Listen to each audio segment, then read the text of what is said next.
नाही, माझे त्यांचे संबंध असताना मी पहिल्यांदा इथे ज्यावेळेस बौद्ध महासभेचं अधिवेशन ज्यावेळेस घेतलं होतं 1980ला, आणि त्याच्या प्रचाराच्या याच्यासाठी मी 1 वर्ष अगोदर आलो होतो.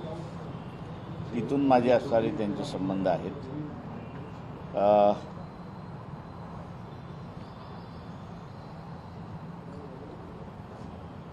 त्यांचं आयुष्य हे असणारं ज्याला म्हणता येईल की सामान्य माणसं संधी मिळाली की त्याचं सोनं कसं करू शकतात, आणि त्याच्यानंतर सुद्धा हंबल कसं राहू शकतात, लोकांशी कनेक्टेड कसं राहू शकतात, हे एक व्यक्तिमत्व आहे. बरीच कमी माणसं असं आहे मी ज्यांच्याकडे बघितलं आहे की हंबल बॅकग्राऊंडमधनं आले आणि हंबल बॅकग्राऊंडमधनं येऊन एक चांगला व्यवसाय म्हणा, शिक्षण क्षेत्रामधले म्हणा, त्यांनी नाव कमवलं, सगळंच कमवलं. परंतु त्यांचा जो हंबलपणा होता तो त्यांनी काही सोडला नाही, तो शेवटपर्यंत त्या ठिकाणी राहिला. मला तर असं व्यक्तिमत्व कमी आपल्याला असं त्या ठिकाणी मिळतं. काल त्यांचं असणारं निधन झालं.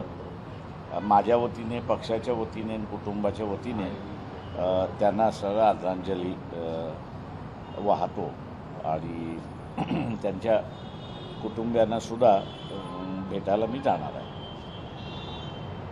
आजचा मोर्चा आहे, खरं तर काँग्रेस आणि तुम्ही दोन्ही मिळून एकत्ररित्या मोर्चा काढताय, काय नेमकी भूमिका तुम्हाला मांडायची? देखिए कि आयतुल्ला खोमेनी जो है,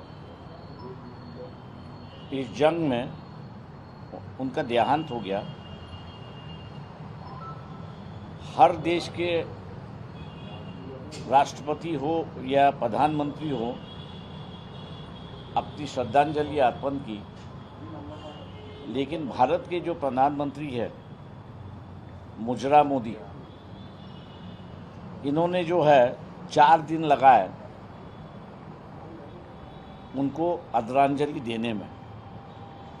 इसे से ही पता चलता है कि ये मुजरा मोदी स्वतंत्र नहीं है, गुलाम हो चुके हैं. और अभी तो फ़िलहाल अमेरिका के गुलाम हो चुके हैं. फ्रांस भी उन पर हावी हो रहा ऐसा दिखाई दे रहा है.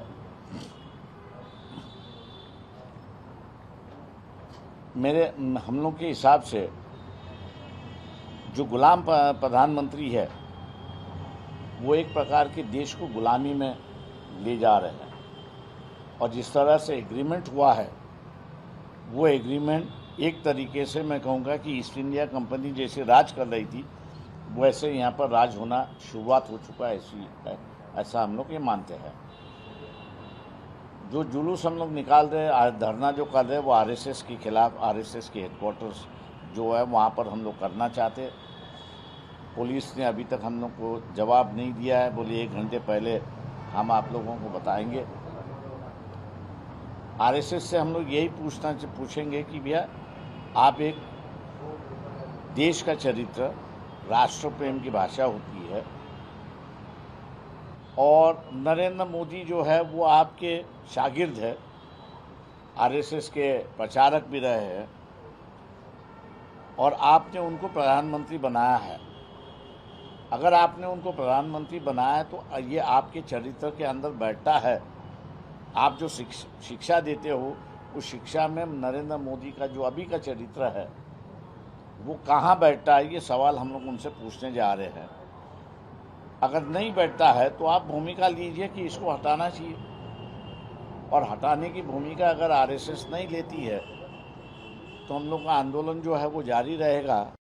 और फिर लोगों को जो नतीजा निकालना है वो लोग नतीजा निकालेंगे उसमें से. पोलिसांनी परवानगी नाकारली आहे, संविधान चौकात सभा घ्या आणि तिथं सिव्हिल त्यांनी म्हणते मोर्चा पुढे जाणार. ठीक है, हम ये सर हम लोग जो है जुलूस निकालेंगे ही. ऐसा नहीं है कि नहीं, हम लोग जुलूस निकालेंगे. पुलिस को अपना जो काम करना है वो करेगी, हमको जो अपना काम करना है वो हम करेंगे. मराठी मोठी पोलिसांनी परवानगी नाकारलेली आहे आजच्या जगात. ते पोलिसांनी त्यांचं नाकातेपणा हे नेहमीचंच असतं, मला काही नवीन नाही आहे. पण आम्ही असणारं संघटन म्हणून जे असणारं ठरवलेलं आहे की RSS याच्यापर्यंत असणारा मोर्चा काढायचा, तो आम्ही काढणार. आता फक्त कुठपर्यंत आम्हाला जाऊ देतात ते आम्ही बघणार. काल मुख्यमंत्र्यांनी टीका केलेली आहे कुठेतरी अधिकार आहे सर्वांना मोर्चा काढायचा, मात्र कोणतेही तथ्य पुरावे आपल्याकडे नसताना असं मोर्चा काढणे. मुख्यमंत्र्यांना एवढंच सांगतो की एस्टीम फाईलमधला पुरावा त्यांनी जर वाचला नसेल तर माझ्या अंदाजानं मुख्यमंत्र्यांच्या पदाला शोभा पोचणारा नाही असं मी त्या ठिकाणी मानतो. त्याच्यामुळे बदनाम झालेल्या व्यक्तीला किती वाचवायचं आणि किती आपली निष्ठा दाखवायची याची ठरवण्याचा वेळ आली आहे असं मी त्या ठिकाणी मानतोय. तेव्हा निष्ठेपोटी पदापोटी लोटांगण घालणं हा जो प्रकार आहे तो मला वाटतं थांबवावा अशीच फक्त माझी त्यांना विनंती आहे. संगम स्थळावर मोर्चा काढण्याचं BJP पूर्णपणे फेल्युअर झालेली आहे. आपल्या स्वतःच्या पंतप्रधानाच्या विरोधात कारवाई करायला RSSनी ह्यांना असणारा पुढे आणलेला आहे. हे RSSचे असणारे प्रचारक राहिलेले आहेत. तेव्हा BJPच्या भूमिकेपेक्षा RSSची भूमिका ही सगळ्यात महत्त्वाची आहे. ते ज्यांचं नाव बदनाम झालेलं आहे, आत्ता फक्त उघडकीस आलेलं आहे की यांनी एस्टीनच्या सांगण्यावरनं काही राष्ट्रपती आणि काही पंतप्रधान यांच्या सकपळ आले येऊ दे इथे या बसा. यांच्या सांगण्यावरनं मुजरा केला, परंतु जे काही एग्रीमेंट्स नंतर झालेले आहेत त्याच्यावरनं शंका आहे की एस्टीन आणि त्याच्या असणाऱ्या साथीदारांनी जसा व्यवहार केलेला आहे कवळ्या मुला आणि मुलींशी, वास यायला लागतोय की पंतप्रधानसुद्धा त्याच्यामध्ये अडकलेले आहेत का, आणि तो खुलासा आम्ही असणारा RSSला विचारतो. सर, जिस तरीके से आप RSS के ऊपर मोर्चा लेके जाने वाले हैं, पर मोहन जी आज सुबह ही दिल्ली के लिए रवाना हुए, वहाँ पे आप निवेदन किसको देंगे? सवाल ऐसा है कि वो दिल्ली चले गए ये तो हम लोग को खबर नहीं है. निवेदन के साथ साथ हम लोग उनसे चर्चा भी करेंगे ऐसा उनको संदेशा भेजा था. अब वो हमसे चर्चा करते या नहीं करते, मेरे ख्याल से 11 साढ़े 11 बजे हम लोग को पता चलेगा. अगर नहीं करते हैं तो यही हम लोग मानते हैं कि व्यभिचारी जिंदगी जो है इसको RSS का समर्थन है. ऐसा ही आम जनता जो है उसको निकष पे आएगी. आप उनको संभालना है कि उनकी छवि उनको बचानी है नहीं बचानी है. खराब प्रकरण सुरू आहे, त्यामध्ये जवळपास 7 महिन्याची गरोदर असलेल्या महिलासोबत त्यांना संबंध जुळले असल्याची अशी माहिती समोर येते. या प्रकरणाकडे तुम्ही कसं पाहता? कुठल्या राज्यातलं जे काही खराब प्रकरण नाही, मी खरातवरती नंतर घेणार आहे, आत्ता काही बोलणार नाही आहे. महाराष्ट्रामधली एफस्टीन फाईल आहे, त्यामुळे नाही, महाराष्ट्रातली एस्टीन फाईल नाही आहे ती अजून. ती दुसरी एस्टीन फाईल अजून निघायची आहे. जिस तरीके से पुलिस ने आपको नकारा है, अगर पुलिस रास्ते में आपको अरेस्ट करके हिरासत में हम लोग अरेस्ट करती है तो हम करेंगे तो बहुत अच्छी बात है. पुलिस का कहना है कि कानून व्यवस्था बिगड़ने की आशंका है, आपकी जो अनुमति नहीं दी गई। ऐसा है, पुलिस के हर संवेदनशील जगह है। पुलिस का हमेशा बयान होता है कि कानून व्यवस्था बिगड़ने वाली है. मैं उनसे कहूँगा कि भैया रिजिग्नेशन दे के चले जाओ, आपसे अच्छे आदमी आएंगे जो कानूनी व्यवस्था संभालते रहेंगे. पोलिसांनी परवानगी का नाकारली असेल मला? मुझे पता नहीं है. आंबेडकर साहेब, आज काँग्रेस आणि तुम्ही एकत्र हा सगळा मोर्चा करताय, भविष्याच्या दृष्टीने एकत्र जाण्याच्या दिशेने वाटचाल म्हणायची का? आम्ही असं आता देशाला वाचायला निघालेलो आहोत. देशाला गुलाम करण्याची असणारी एग्रीमेंट्स झालेले आहेत. जे राफेल्स पाडण्यात आले, आता ते राफेल जे पडले, अजून आपल्याकडे ही माहिती नाही की किती भारताच्या हद्दीमध्ये पडले आणि किती पाकिस्तानच्या हद्दीमध्ये पडलेत.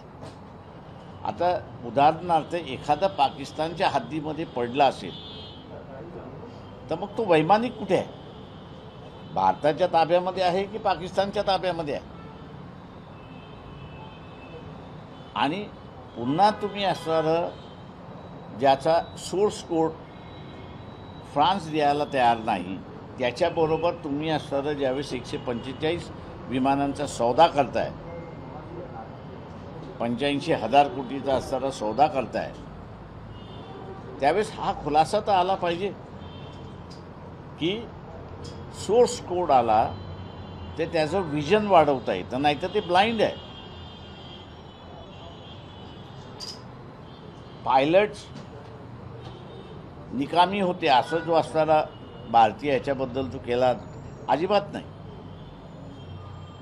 हे पायलट्स अत्यंत हुशार आहेत, कर्तबगार आहेत, पण राडारला जो सोर्स पाहिजे होता बियॉन्ड 300 किलोमीटर दिसण्याचा, तो सोर्स नसेल तर ते इट इज ब्लाइंड. त्याच्यामुळे आता हे तुम्ही ब्लाइंड माणसाच्या हातात बंदूक दिली तो कुठेही धडधड चालू शकतो, त्याला काय अर्थ नाही आहे. क्या कारण है कि संघ कोई आपको निवेदन देना है? क्योंकि संघ ही यहाँ सबसे बड़ी पॉलिटिकल पार्टी है. बीजेपी जो है वो उनकी सब्सिडरी है और सब्सिडरी कोई भूमिका नहीं लेगी जब तक संघ भूमिका नहीं लेता है. इसलिए हम संघ से कह रहे हैं कि आप भूमिका ले लो कि एक व्यभिचार प्रधानमंत्री आपको चाहिए या चरित्रवान प्रधानमंत्री चाहिए, इसका डिसीजन आपने लेना चाहिए. मुख्यमंत्री असे म्हणाले की पुरावे नाही आहे, फक्त तुम्ही मीडियात आलेल्या बातम्या बोलता, त्यावर तुम्ही कसं? माझ्याकडे दुसरी एक बातमी आहे ती मी आता सभेमध्ये जाहीर करणार आहे. तुम्ही मागे असंही म्हटलं होतं की एप्रिल महिन्यात 2 ट्रिप बाहेर येतील, असा तुम्ही उल्लेख हा, मी असं म्हणालो होतो की ट्रम्प वचपा काढल्याशिवाय राहणार नाही, त्याच्यामुळे ट्रम्पच 2 क्लिप्स बाहेर काढेल. आणि आम्हाला जे कळलं ते एप्रिल महिन्यामध्ये काढणार आहे, तसं आम्हाला कळलं. मुंबईच्या सभेमध्ये मी जाहीर केलं.